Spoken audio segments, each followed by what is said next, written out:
আজকে বানাবো মোচার চপ, ওই জন্য মোচাটা কেটে নিচ্ছি। মোচার চপ তৈরি করব বলে মোচাটাকে কেটে নুন হলুদ দিয়ে ম্যারিনেট হওয়ার জন্য রেখে দিয়েছিলাম। চপের জন্য আলুও সেদ্ধ করা হয়ে গেছে। পেঁয়াজ আদা রসুনটাকে হালকা করে পেস্ট করে নেব। কম টাইপ করে পেস্টটা করে নিতে হবে, একদম মিহিও হবে না, একটু কাঁচা কাঁচা থাকবে। এটাকে একটুখানি গরম করে নিয়েছি। এবার এর মধ্যে শুকনো কড়াই ভাজার জন্য কিছু মশলা দিয়ে দেবো। জিরে দিয়ে দিয়েছি, শুকনো লঙ্কা দিয়ে দিলাম, অল্প করে গোটা ধনে দিয়ে দিচ্ছি। এটাকে ভালো করে নেড়ে চেড়ে মশলাটা তৈরি করব।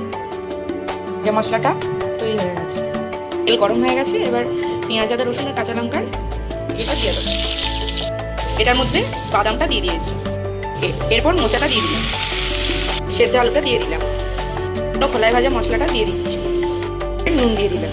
এবার এগুলোকে ভালোভাবে মিশিয়ে ভেজে নেব। চপের মশলা আমার রেডি হয়ে গেছে। মশলাটা ঠান্ডা হতে দেবো। এটা কোটিং করবো বলে কর্নফ্লাওয়ারটা গুলে নেব।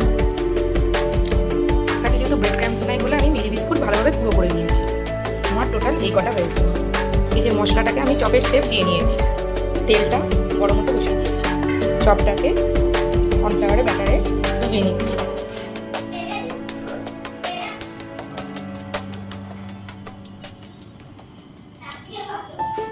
আবার সেকেন্ড কোট দিয়ে নেব। তেলটা আমার সুন্দর মতো গরম হয়ে গেছে। এবার ছেড়ে দিচ্ছি। ভাজা হয়ে গেছে, এবার তুলে নিচ্ছি। মোচার চপ আমার একদম রেডি। কেমন লাগছে?